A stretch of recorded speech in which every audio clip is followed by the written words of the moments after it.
Afternoon all. I thought it would be useful to take a peek at Max Euwe's style with the black pieces in 1928 when he won the Olympiad, the amateur championship.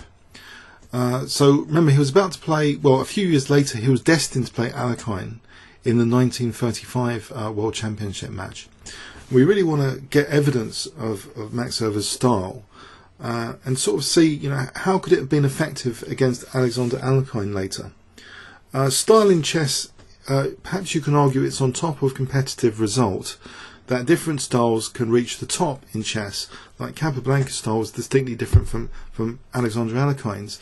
Capablanca's actually would pass more engine inspection, I guess, because the positions were simpler, and so the potential for huge inaccuracies, I think, was generally less.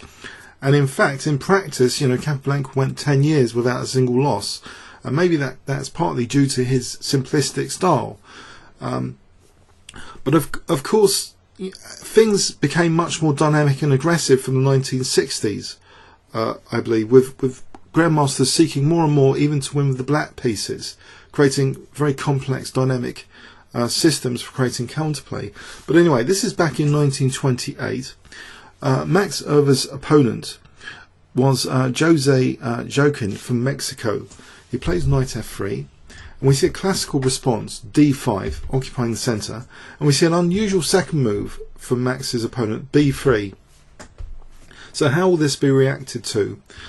Will this dark square pressure be quite dangerous for black? Well, actually, after knight f6, bishop b2, we already seem to have a move which seems, from a structural perspective, might not be ideal to play g6 here, because of bishop takes f6, but actually Max does play g6. He recognises that even though it will be doubled pawns, this bishop on diagonal will be very good. The piece pressure will be quite good there in compensation. Actually, white didn't take on f6, he just plays e3, reinforcing some dark square control. Bishop g7 is permitted. Okay, so d4 now. So white has this grip on the e5 square, and a fairly solid position. After castles we see c4, and now we see b6. So Max is basically pointing both bishops across the centre, this kind of X style pressure across the light and the dark squares, and he doesn't mind c takes, where okay, a kind of flank pawn has been exchanged for a centre pawn here, but it would give black some piece pressure along that semi-open d file. And okay, so white wasn't keen on that. He just reinforced his c4 pawn with knight bd2. And then we see bishop b7. So both bishops are just centrally positioned. There's no bad piece as such in black's position here. After bishop e2, which actually it seems a bit passive to play bishop e2, a more modern idea, or generally standard idea, is often for white in these sorts of positions to play something like bishop d3 castle and then later play for e4. But of course it's been discouraged by this lockdown on the e4 square here.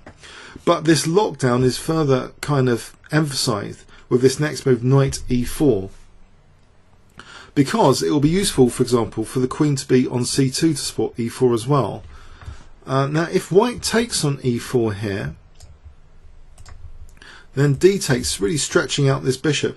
Doesn't seem to offer white that much. White avoided that and played queen c2, and now we get this exchange on d2, which basically puts the queen on an awkward square. If knight takes, then d takes might actually be winning g2 here.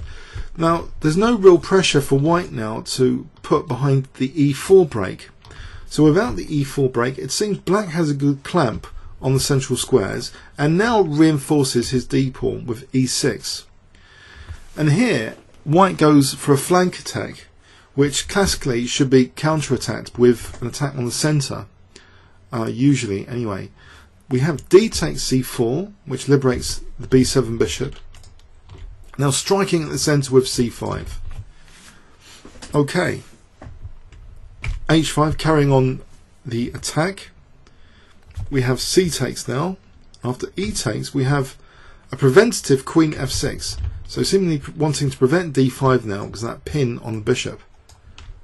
Okay, king f1 is played, and now knight d7. So the knight here might be useful for a later knight c5 or e5 or supporting e5 at some point in the future. Rook d1, then we have rook ad8. Okay, so already there are some new possibilities like knight c5 potentially on the cards if that rook's staring at the queen. For the moment now, after white plays bishop a1, the bishop's now protected, and actually d5 might be on the cards, which might weaken Max's king safety a little bit if this dark square bishop is exchanged off. He plays actually queen e7, and it really does look as though e5 is on the cards at some point now. Queen e3 is played, which looks as though it's got a fairly crude intention of switching the queen to h3 at some point after hg, and try and make use of the fact that black hasn't at the moment got that much protection on h7. But the calm rook fe8 makes way for the knight to come to f8, which would support that soft spot adequately, and black is still pointing the bishops across the centre here, and the rooks seem also ideally and logically placed here and here down these files. So we see now this kind of hack attack approach, hg, but interestingly in this position f takes g is played, not 8 takes g. So recognising that sometimes it's not always best to capture towards the centre here, fg creates some dynamic potential first of all on the f file. It also means the queen can more easily help without being blocked by a pawn here.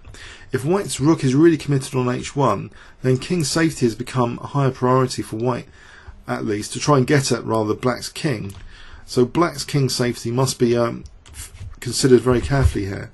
Now we see a direct threat knight g5 on h7, which is parried with knight f8. And now we see c5, okay, which looks a bit strange here in this position. Not only weakening d5, but is this pawn loose? Is this pin going to be useful here or here? Two potential pins here. But the idea is revealed. It's a tactical idea for playing c5. It's revealed after taking here to play now bishop b5, which seemingly, embarrassingly, wins the exchange. Max is not too concerned. He's playing this as an exchange set now for 1 or 2 pawns. At the moment, after c takes d4, it's 2 pawns for the exchange. Queen g3 is played here. If he plays queen h3, then queen takes g5. So queen g3 to h4 is going to be the route. Or first, just maybe the main idea is actually at the moment to win this exchange. But unfortunately for white, this is now tactically refuted. Even winning the exchange is refuted here by a key move. If I give you 10 seconds with the black pieces here, can you spot black to play and win material basically? 10 seconds starting from now. Okay, rook d5. Unfortunately, there's a fork here of this fairly loose knight. It's only protected by the queen, and definitely the loose bishop. And as we say, loose pieces tend to fall off. I think there's a John Nunn expression for that. So basically, white's losing material. He takes the rook. Now rook takes g5 is also hitting now g2. So that bishop scope is really making itself felt for bishop takes g2. So white's game is lost here basically. He plays queen h4, which doesn't even really threaten anything. The knight's guarding h7.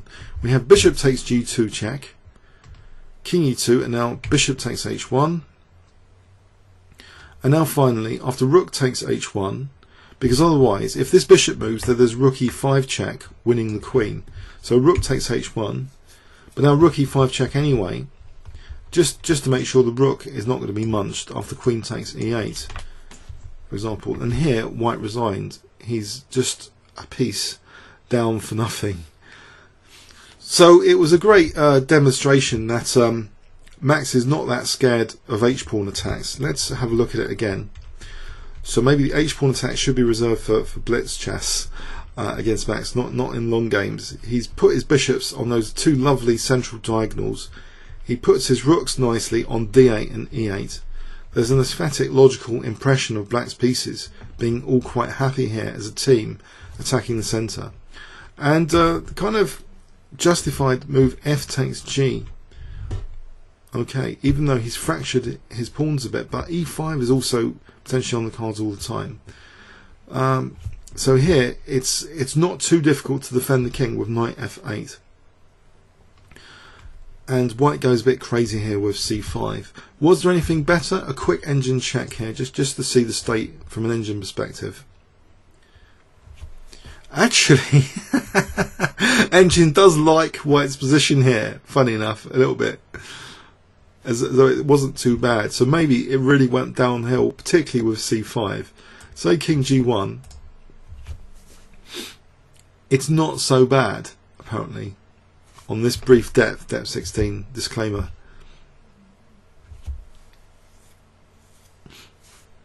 So white's violation of principles with the rooks is not that easy to punish here, it seems. So I think the real howler was presumably c5. This is where black's getting a big advantage now. White makes it worse now.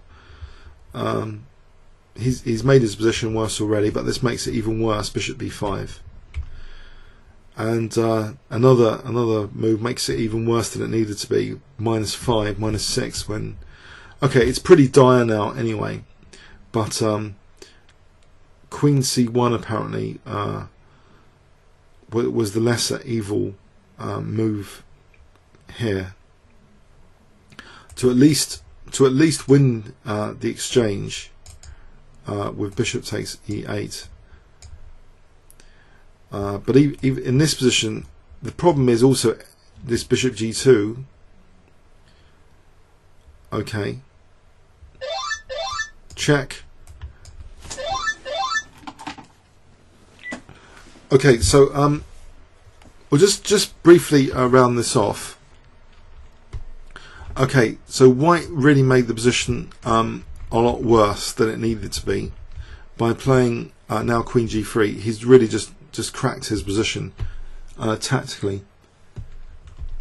Okay, so bishop takes, rook takes, check, and then this final rook e5 check. So very calm, logical play from black in 1928. Max Euwe. Comments or questions on YouTube? Thanks very much.